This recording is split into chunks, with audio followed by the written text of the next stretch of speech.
Welcome everybody. Let's go ahead and get started today. My name is John Cullen. I'll be presenting on the basics of asynchronous and parallel programming today. Thank you all for coming. I appreciate it. What I want you to do for a minute is I want you to turn to the person next to you, tap them on the shoulder and say, thank you for being here. And turn to the person on the other side of you and tap them on the shoulder and say, you're going to learn something today. How cool is that?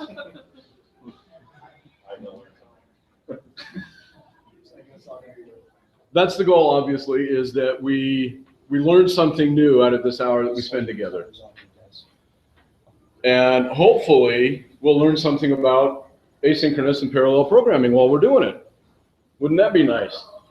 How many of us in the past have done some asynchronous and parallel programming? A couple of hands. So we'll talk a little bit about what we started with and talk about a little bit about the new technologies coming around. As we do our programming, over the last 30 years of me doing this job, I have encountered more complex computations and larger data sets on doing those computations. And the old style of programming just isn't going to work anymore. They take too long. We're all familiar with the hourglass and the spinning bar and the progress bar that takes forever. And our users are just as unhappy about it as we are, right? Most of the time as developers, we have pretty good machines, so we don't have to wait all that long for things like Windows to boot up and all of that. But our users typically don't have the hottest, greatest, latest, fastest, and they have to sit around and wait for our operations to continue. And especially as we start encountering larger and larger data sets and wanting to do computations on those data sets, it takes longer and longer for the applications that we're writing to do things. Well, what if we could present our users with a responsive user interface while we're doing the computations on the background? Most of the computers that are in operation today have at least 4 cores. Why are we not utilizing those cores? Why are we not spreading tasks out? Mostly because we don't know how to do it. So hopefully today we'll learn a little bit more about the latest technologies that Microsoft has come out with. When we talk about responsiveness, we're talking about asynchronous programming. When we talk about large data sets and performance, we tend to talk about parallel programming.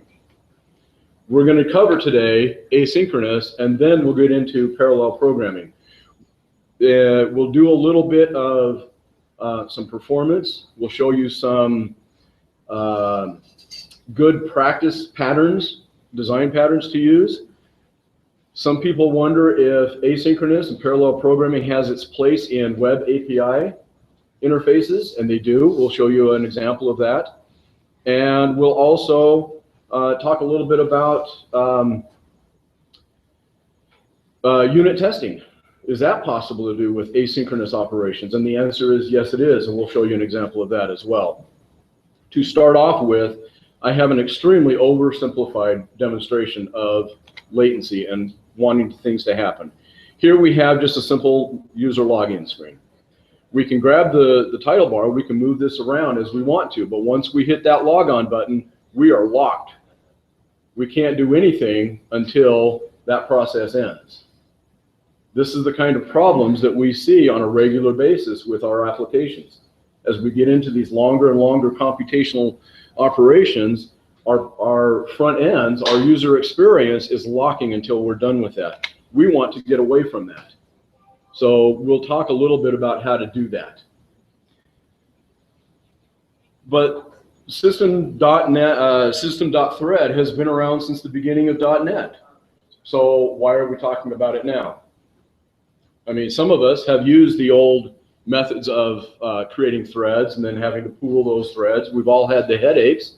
We've seen code like this before. We've all had the headaches of having to deal with thread pools. We've had to deal with the synchronizing of those pools from time to time to share data. Maybe we've used the begin and end invoke to get back to the user interface, some information about what's going on. Maybe we've used a event pattern, like the background worker. All right, there are others, the queues, for example. Why do we have a different approach? Because we all know about the headaches. We've all had to deal with states. What do you do with exceptions in the middle of an operation, of a multi-threaded operation? We've all had to deal with mutex and semaphore and the headaches that those have caused. That's why we're talking about a new way of doing things. A few years ago, Microsoft came out with some technologies, and we'll talk a little bit about those. For now, why don't we fix our little silly app? In order to do that, let's understand a little bit. Our front end is using a authentication service, and to mock a long-running process, I've simply used thread.sleep to mock that process. The code is going to look something like this. Very simple. We're going to do some initialization, then we're going to call our authorization service, passing it the text, the username and the password, and we're going to wait for that operation to end. Utilizing the new technologies that Microsoft have given us, we add simply 2 lines of code surrounding that long operation, and now we have an asynchronous process. You'll note that we have the keyword await. Because of that, we have to change the signature of the method to include the keyword async, right? Can it really be that simple? And the answer is yes, it really can be. It utilizes the task parallel library, the TPL, that Microsoft came out with a few years ago. And this super simplifies all of the tasks that we have to do to maintain separate threads. In other words, we take a unit of work, an operation, which is an ongoing process, and we pull that off into the thread manager to deal with. Now, behind the scenes, there's a lot of things going on. Microsoft has built in a thread manager for us, so it optimizes based on how many cores are in the unit that's being run at the time, and it optimizes all of those threads. It does that for us, so we don't have to do it ourselves. Once, a few years ago, I wrote an application that I actually had to manage the thread. We had to have configurable amounts of how many threads can we run at a single time on this machine. Can we spread this thing across multiple machines? And we have to monitor that application and while it's running its threads to see if it can handle it in a performance-based environment. The operation I had, we were supposed to download several dozen images, and we had to do it in 2 seconds or less. That was our check mark. So we did a lot of work with the thread pool, trying to maintain how many threads can we have that maintain that standard. It was a lot of work. That was several years ago. With the task parallel library, the TPL, we don't have to manage that thread anymore. The computer will do it for us. That makes it a lot easier. We include the using system.threading.tasks, and now we create a new task. And inside of that method, we have some code that we're going to write. Usually it's going to be in the form of a lambda expression. And then inside of the curly braces, you put the statements that need to be run, your long-running operation or operations. Basically, that's what it looks like. What happens is you start a new task, and then the program execution threads, it splits, it forks, and the execution then continues with the next statement down below after your start. Other statements then run simultaneously. All right. We understand the concept of multi-threading programs, but there are some concerns that we have to worry about, like race conditions and things like that, and we will talk about these a little bit more. As an example, let's go back to our code and let's change things. I'm going to, that's right.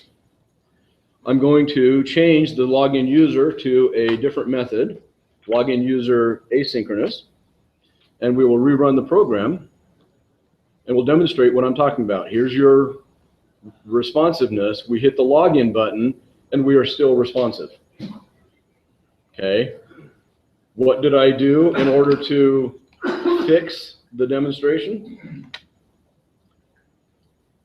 In order to understand that, we need to understand something very important. When we create a task, when we create a new thread, that thread is going to be a sticky thread. And that means It's going to hang around in the system until that operation is done. And if you are not careful, you create a infinite loop inside of a task. That task will never go away until you shut down the machine. That's what that means. So be careful about the tasks that you're creating. We need to, from time to time, spit information back out to the user so they know what's going on. When we're creating other threads, we're going to have a cross-thread exception if we try to update the user interface from that thread. So how do we deal with that? The TPL gives us ways of doing it.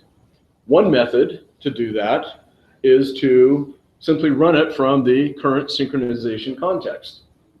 But that kind of defeats the reason why we're doing this. Because now you're tying up the user interface with your long-running operation. That's not a very efficient way of handling things. Another way to do it is to figure out what that unit of work is, isolate it in one task, then return with another task to continue from that current the synchronization context. That gives us the ability in this part here to update the UI without a cross-threaded exception. Okay? Even as simple as this code is, it can be a little bit more efficient. By that I mean, we can have a slightly different or more efficient approach by getting rid of the new task statement. What we'll do is we will use a factory method. Task factory start new, and we drop the task.start. All of this is now done in one command, essentially one line of code. We're not changing how we approach our operations. In fact, we can take existing operations, wrap them around these tasks from the TPL, and now we have asynchronous programming running with a more responsive UI for existing code already. Very easy to implement. This is what it would look like, something along these lines. Behind the scenes, what's happening? When we create that Lambda expression, essentially, we have this kind of code right here. We're going to start a new task that has statements 1, 2, and 3. Behind the scenes, the compiler is going to generate a dependency class, and it's going to include the statements inside of that, and then when it actually runs the code, it will run through those statements like we have said. But what if we want to pass in data to it? How does that work? It's actually kind of interesting. To understand how it's working, we need to understand the concept of closures.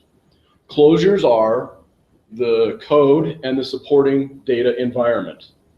In other words, the variables that we're trying to pass into our methods. The compiler computes the closures based on the Lambda expressions.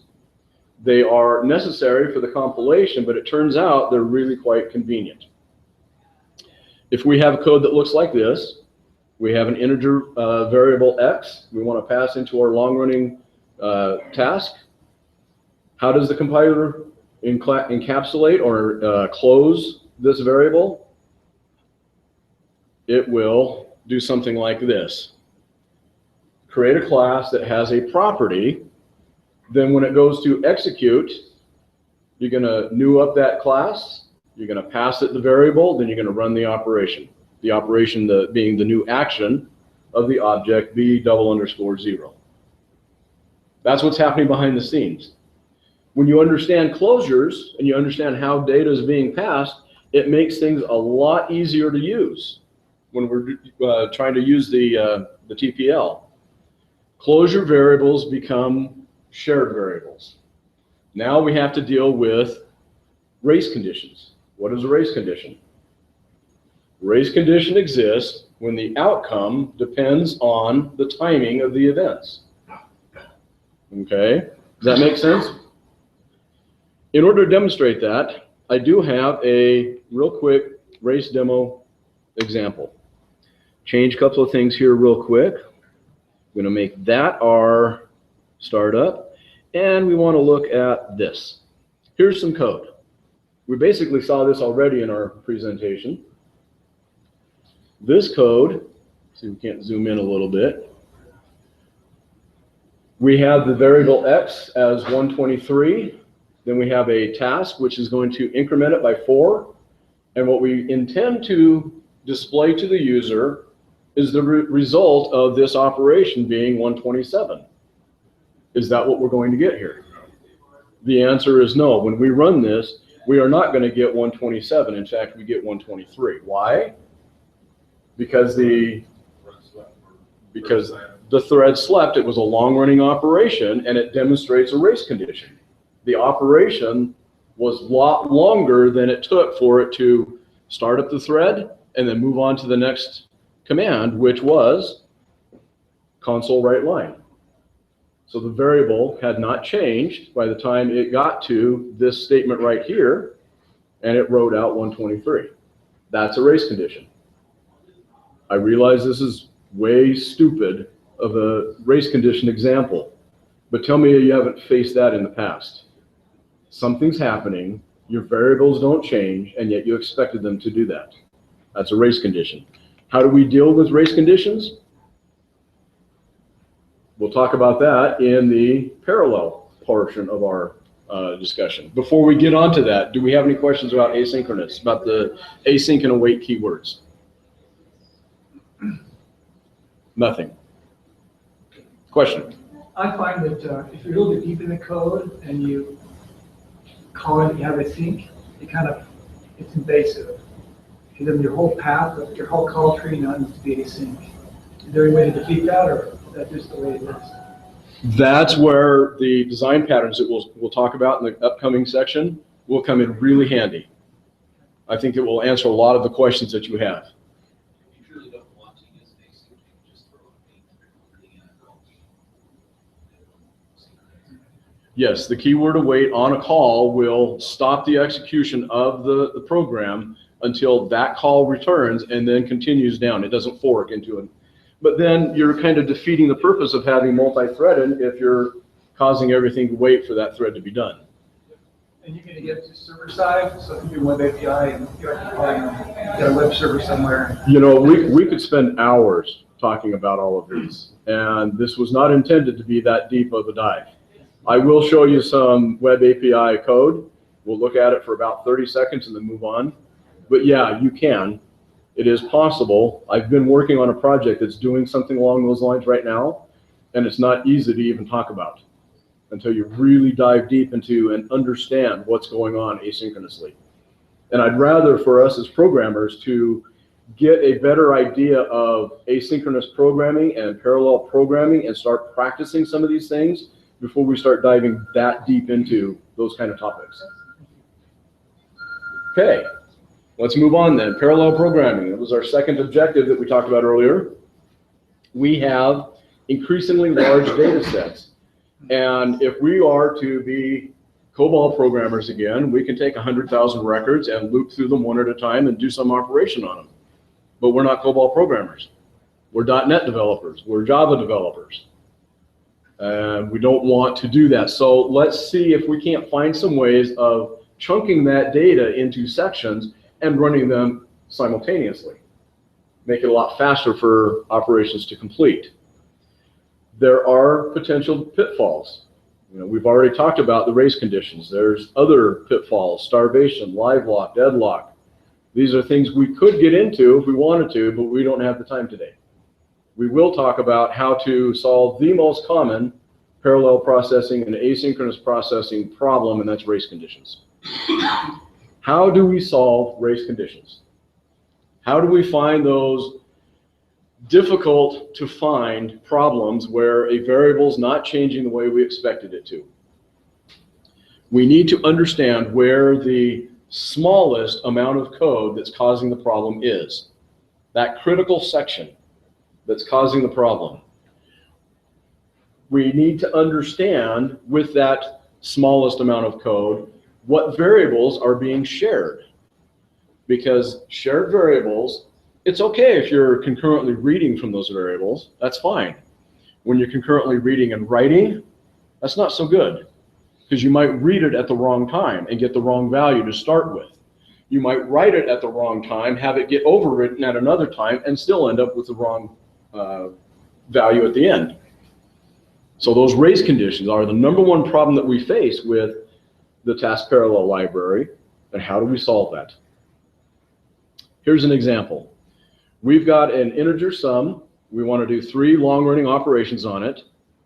If we were to spread this out into something like this, we are creating for ourselves a race condition, because all 3 of those operations will complete one after the other. And if, for example, computation 3 needed to have information from computation 2 to start out right, you're going to end up with the wrong variable, wrong value at the end of the computation.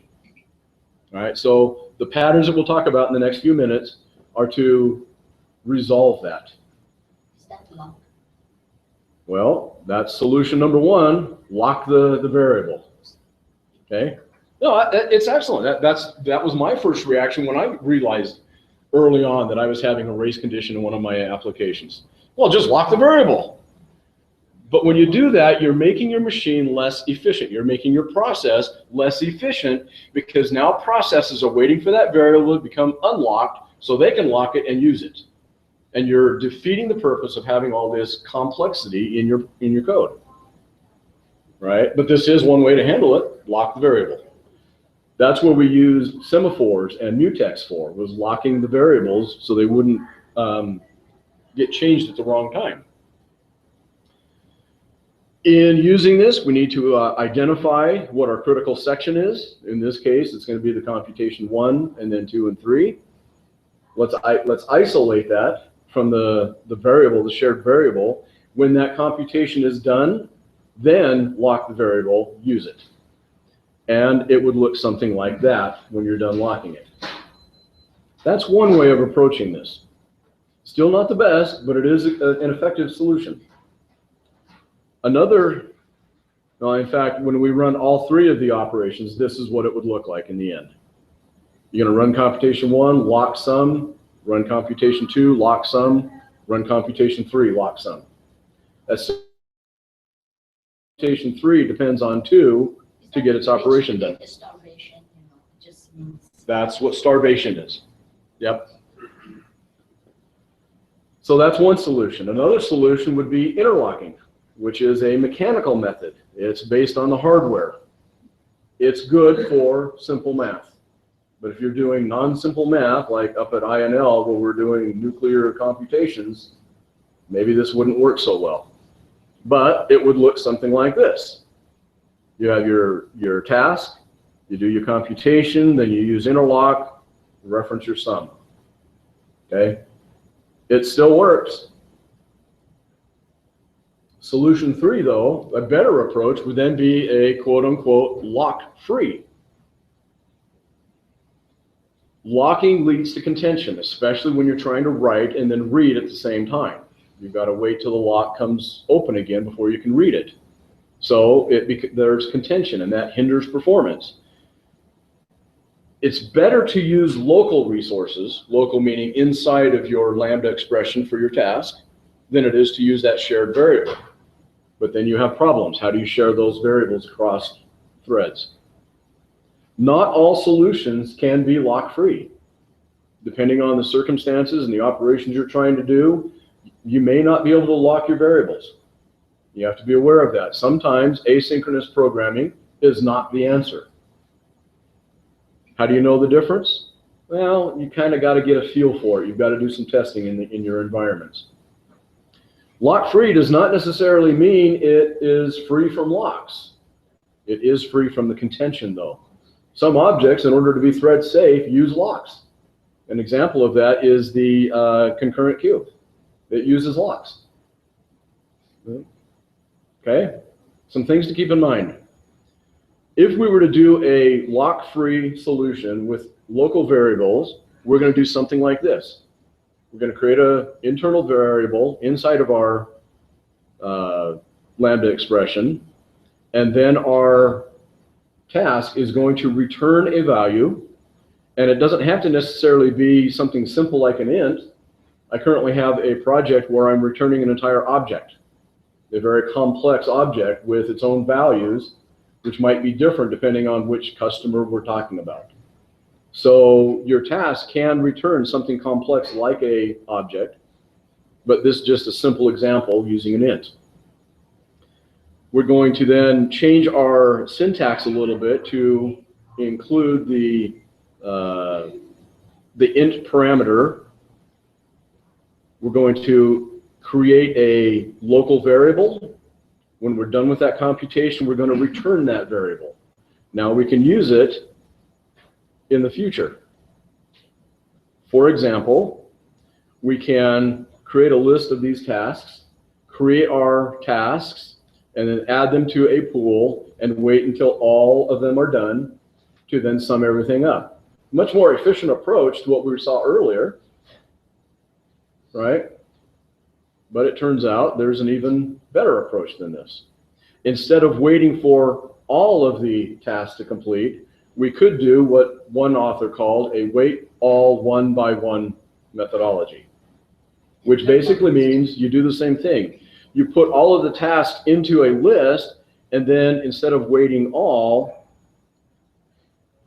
we've thrown it into a new method, passing the tasks, and we're going to do a wait any. You see that right here. Whoops. What's happening here is, in this while loop, as long as there are tasks in the loop, we're going to wait until one of them finishes. We're then going to run our sum and wait until the next one finishes. Meanwhile, we're removing that out of the list so that eventually that list depletes itself and the while loop ends. This happens to be an extremely efficient approach to handling tasks.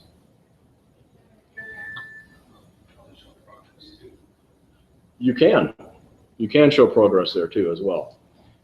Like yeah, question. I guess I'm not understanding how you could iterate through that list. What it says you're waiting for any task. What if task 2 gets done before task 1? Then task 2 will come out of the task wait any.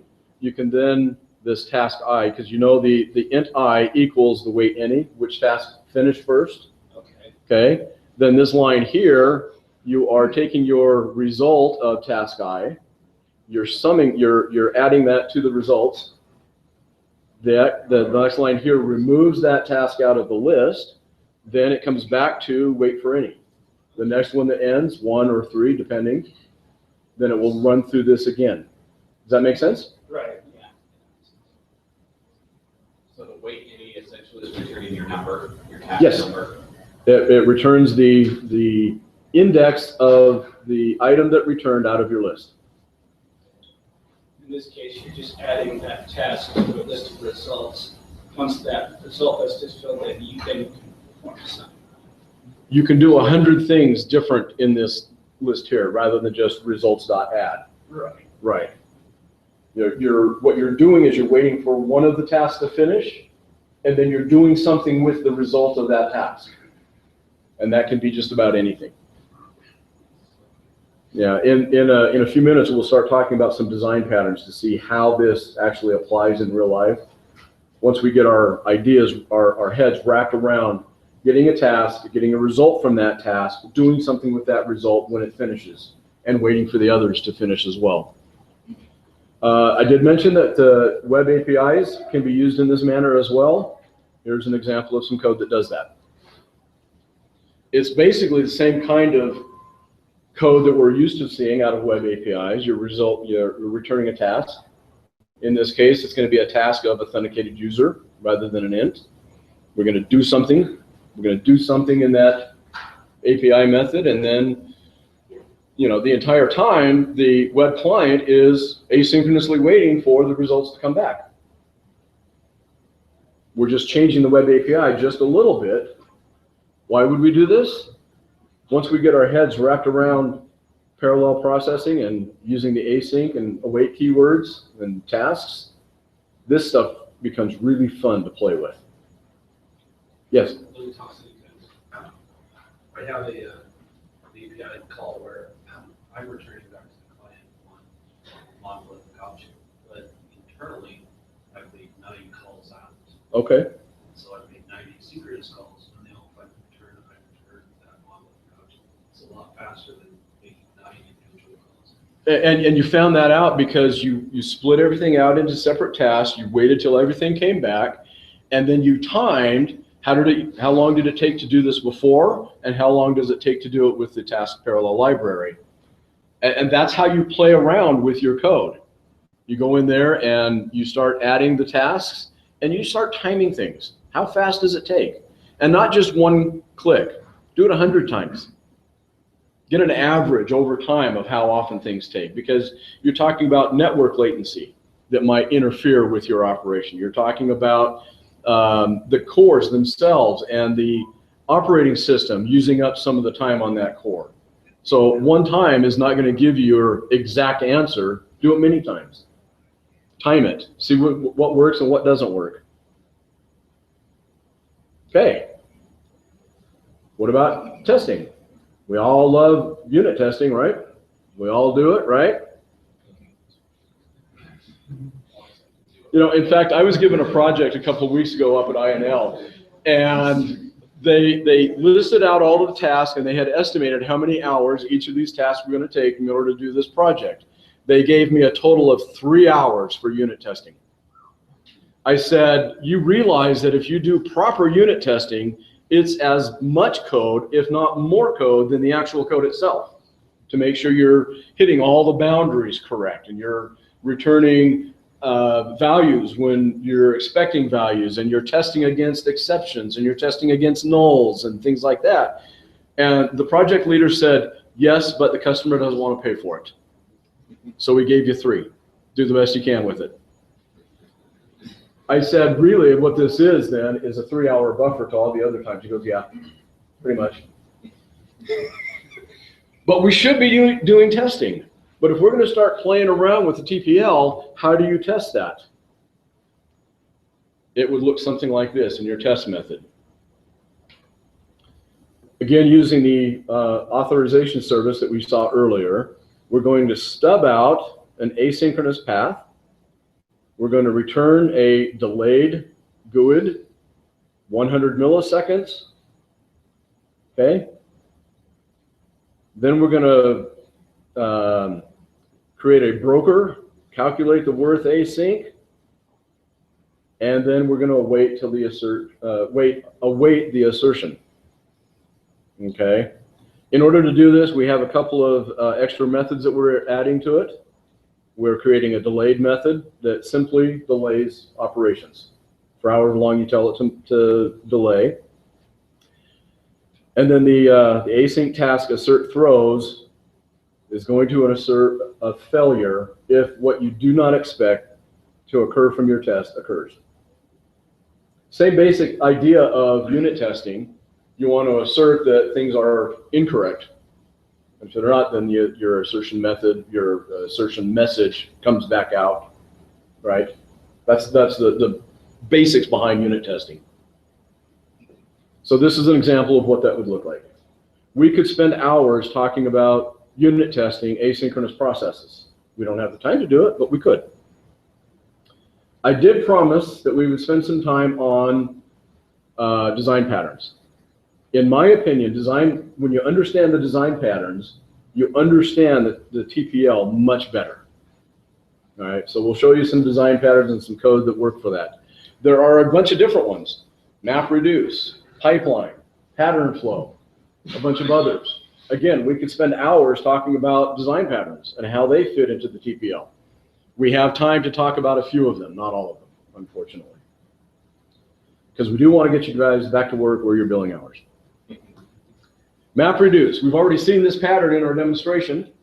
We're taking a bunch of chunks of data, we're doing some operation on them, and then we are reducing those down to a single result.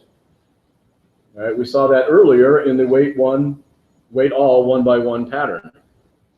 So here we see that we're returning some integers in our tasks. We do our list of tasks, and then we're going to wait for any of them to complete, and then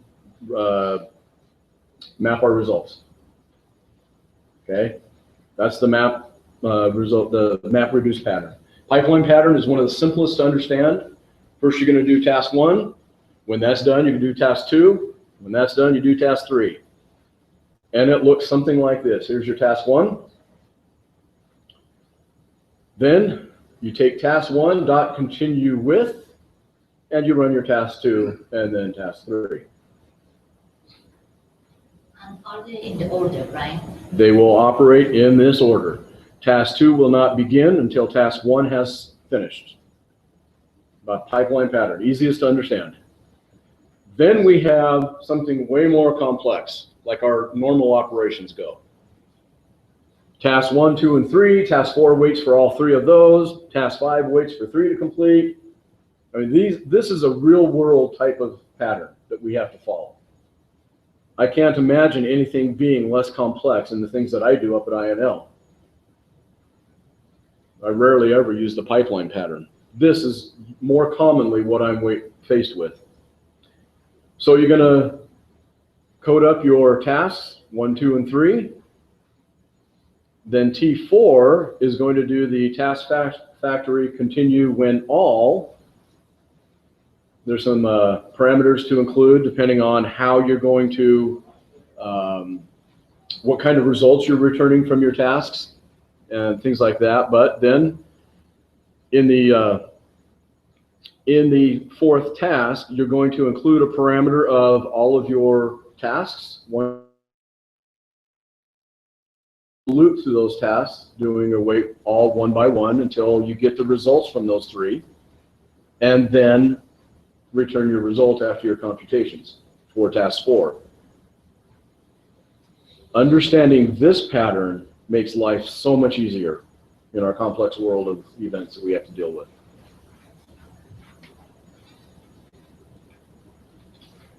Here in this part of the code, we are including the list of tasks so that we can then do a for each loop inside of those tasks. Parallel LINQ. We all are familiar with LINQ queries. I don't know about you guys, but I know about 3/4 of my code that I end up writing these days has been Lambda expressions, doing something along these lines. The user is a repository dot get all users where some username equals this da da da da da. Bring back the first or last. This is very common code inside of my code anyway. Can we parallelize this kind of a code? The answer is yes, we can, by adding a dot as parallel to the Lambda expression. This will then chunk it out and search through that list of users till you find the one that matches the criteria. Okay, if you're not used to using this kind of a Lambda expression, you like that kind of an expression, well, it can still be done as parallel. And that's what that looks like.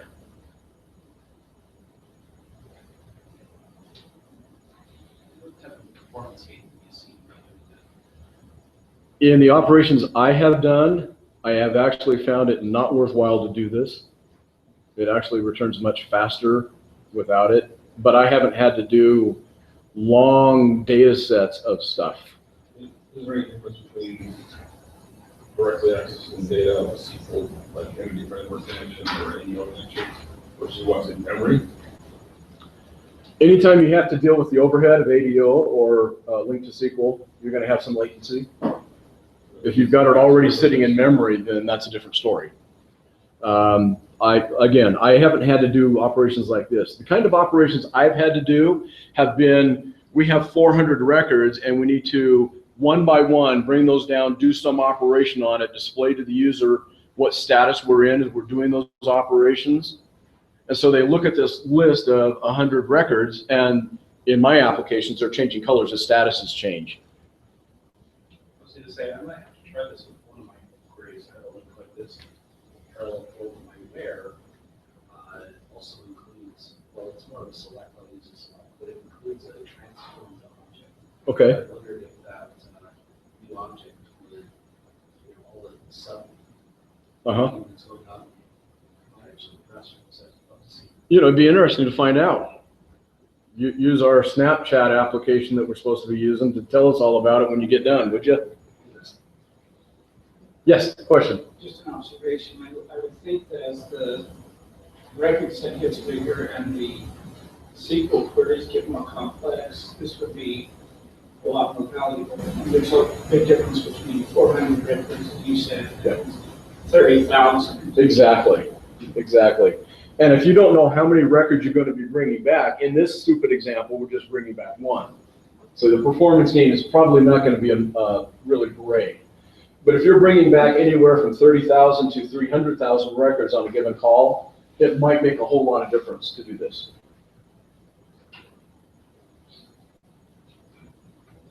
Excellent questions. All right. Any other questions? It's your time to ask the experts, because I can always say, I don't know. I'll still have an answer for you, though. All right, do me a favor. Turn to the person next to you. Say, hey, you learned something new today. And give yourselves a round of applause. It's been awesome.